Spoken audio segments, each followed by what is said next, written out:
be discussing is different types of natural selection and expand on that basic idea. So remember that natural selection is basically when a beneficial trait becomes common within a population.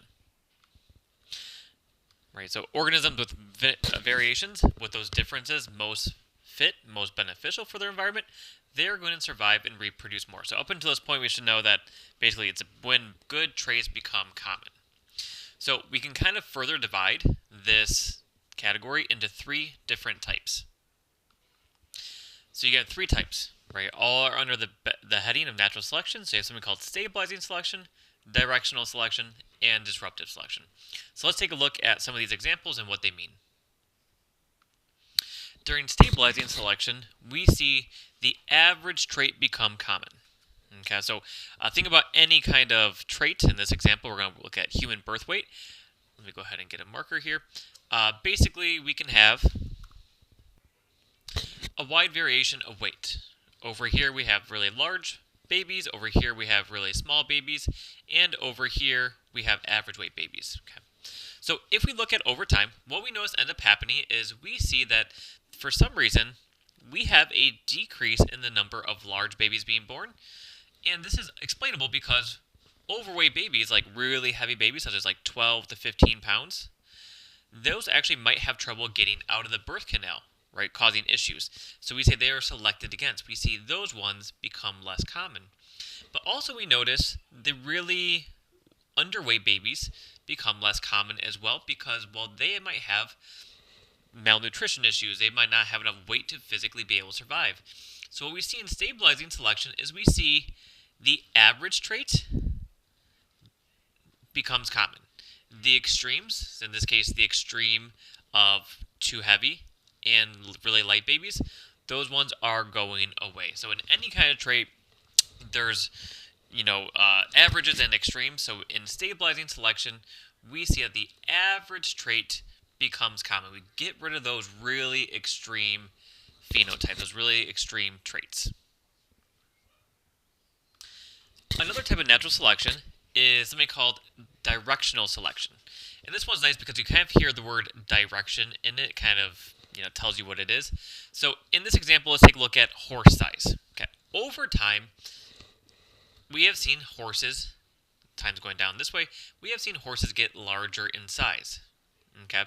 So if our initial population was here, relatively small, over time, and I'm talking thousands of years, we see a shift towards larger horses. As a whole, let's say that maybe the predators, whatever was eating these small wolves, or these small horses, maybe they kill off all the small ones. Well, if I'm killing off all the small ones, I am only left for my medium to large ones to reproduce. So what we're going to see is a shift in the whole population, and those larger organisms are going to be becoming common. Right? So in directional selection, you basically see one form of a trait, one extreme trait, become common. Contrast that to here. Remember here we have the average is common. Now in directional selection, you see a shift towards one extreme. It would have also been considered directional selection if we had seen a shift towards the smaller horses.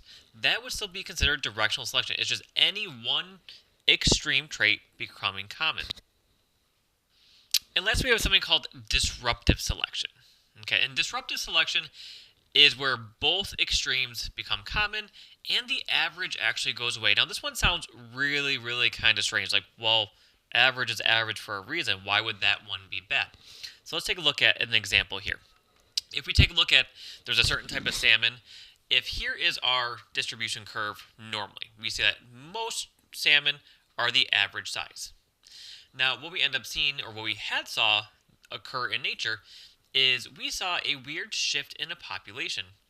What we ended up seeing is we saw these guys, the big ones, well, they are really strong. They're able to overpower other males, so they're able to repopulate. And when this guy has babies, he's going to have larger size fish babies. Okay, so we see an increase in that population. Now this guy, well, we say, oh, well, bigger is better, right?